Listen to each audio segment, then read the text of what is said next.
Proteston opozita. Bëhet shpesh kjo pyetje dhe përgjigjet janë shumë.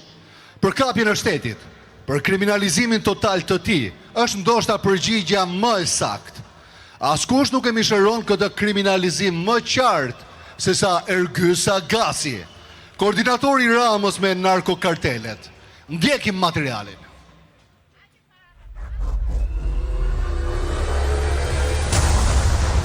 Ergys Agasi është njeriu më intim i Edi Ramës. Ergys Agasi, ky koordinatori i karteleve të drogës.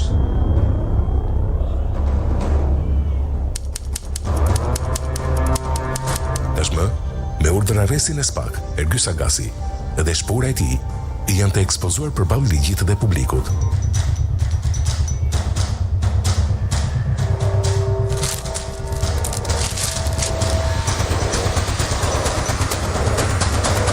Brenda akshit ka vepruar një grup i strukturuar kriminal me në krye Ergys Agasin.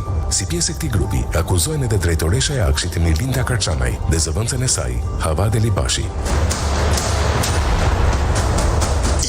Në një vit, 800 transaksione nga thesari i shtetit në kontot e 2 kompanive të Baganakut, dhe 360 dhe ABS dhe më vonë në ndryshor ABSLI e tjerë.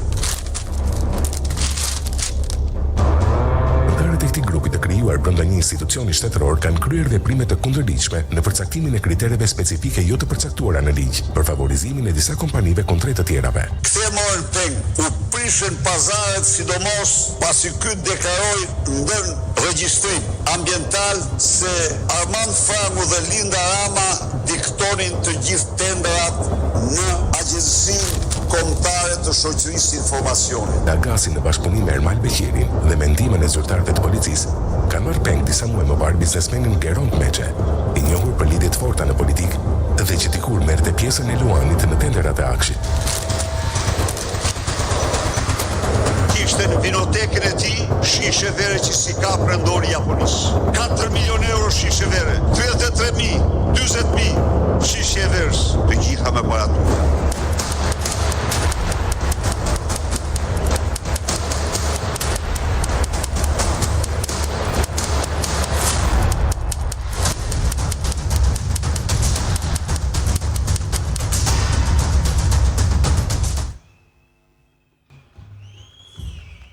Pas këtij materiali, ftojmë në podium